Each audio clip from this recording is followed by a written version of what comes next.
Kinetična energija kot druga se pojavi. Kdor gibanje se spravi, energijo to ima.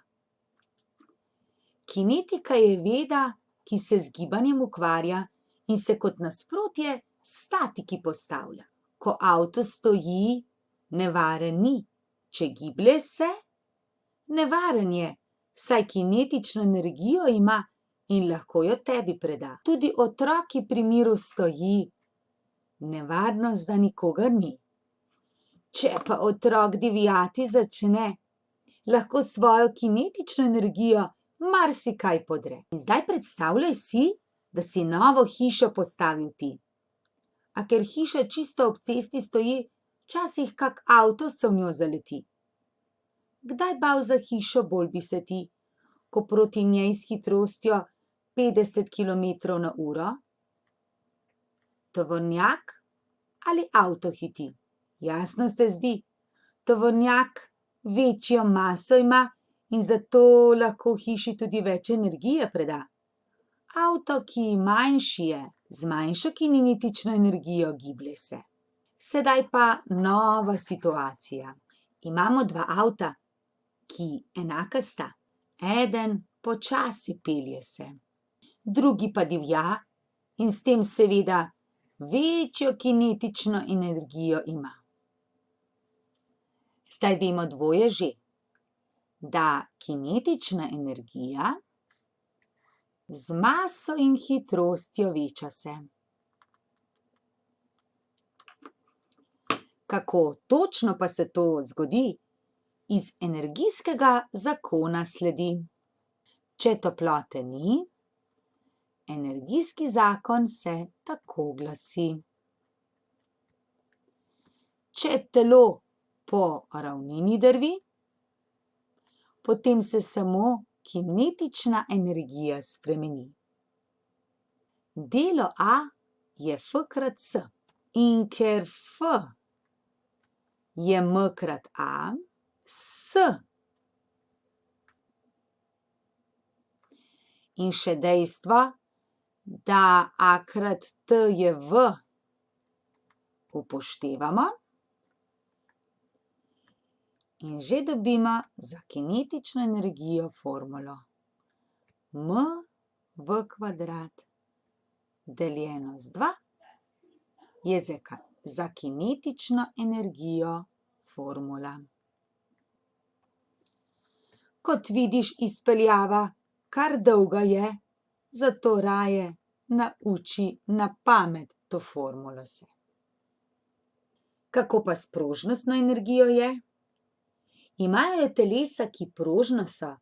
To so tista, ki se v prvotni položaj vrnejo, ko na njih s silo delovati nehamo.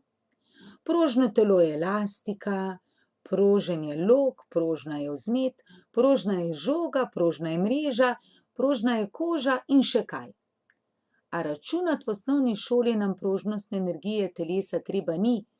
Formule x² polovic si zato nikar zapomni ne, saj boš v srednji šoli naučil to se. Mi raje malo še k energijskem zakonu vrnimo se, ki tudi za osnovno šolo že zelo pomemben je. A plus Q sprememba energije je. Če o toploti ne govorimo, samo toliko, kot je A, za toliko spremembe energije dobimo. Če pa tudi nobene sile ni, ki v nekem določenem primeru delo opravila bi, potem energija ohrani se in to zakon o ohranitvi je.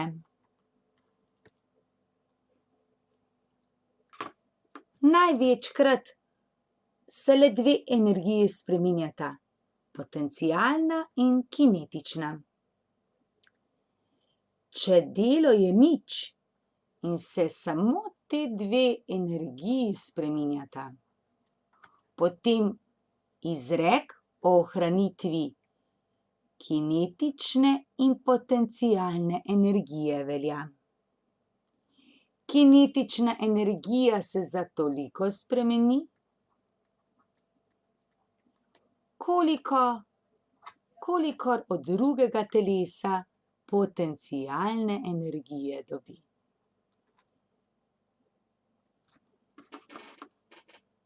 Ko telo dviga se, potencialna energija vedno večja je. Pri tem pa kinetična energija vedno manjša je. Dokler se telo ustavi, ne. Potem se lahko samo še po klancu nazaj spustiš, pri tem vedno večjo hitrost spet dobiš. Kinetična energija veča se,